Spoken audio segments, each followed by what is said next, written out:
Once again, take a look at this picture. A record number of people tried to summit Mount Everest this year, and 11 climbers died during that trek. It was a season to remember on the world's tallest peak. And one Valley man actually hiked to the base camp, and he shared his experience with our Kim Powell. She's joining us now live from our newsroom with his story. Kim? Yeah, from where he was at the base camp, you can actually see this sea of tents here. He said that at times there are actually single file lines on the trails, but he said what made this year so dangerous to reach the summit was the backlog of people and the small window they had to actually reach the top.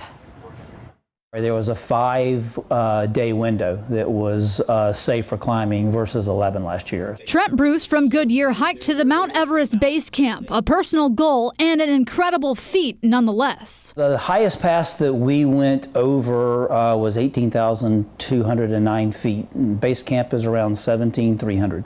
But he was stunned at the sight of the record-breaking crowd. Reports say Nepal issued 381 climbing permits this year. It's pretty massive, the amount of people that are there and all the teams from the different countries that are there. A total of 11 people died on the mountain this season. The combination of the backlog, inexperienced mountaineers, and weather made a recipe for disaster in an already dangerous situation. There's always that known factor that you know, you're putting yourself, anytime you get above, I think it's 26,000 feet, your body's not metabolizing any air that you're taking in. They call it the death zone. You've only got so much that your body can stand in that region. Trent trained for the trek by hiking as much as he could in the mountains in Arizona, but he says nothing could prepare him for the altitude. Nausea, there are headaches, you get dizzy, you get tingling limbs. You know, you have to really question is, do you want to put yourself through that or not? Because it is very hard, and it's very hard every day logging those miles. It's very hard living in sparse conditions. So he says ultimately the long lines, the bitter cold, the sickness, and the weeks without running water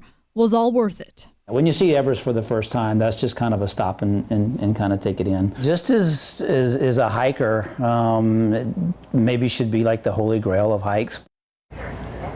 And Trent says he hopes that in the future there are more regulations for how many permits are issued to climb Mount Everest. For now, live in the newsroom, I'm Kim Powell for Arizona's Family.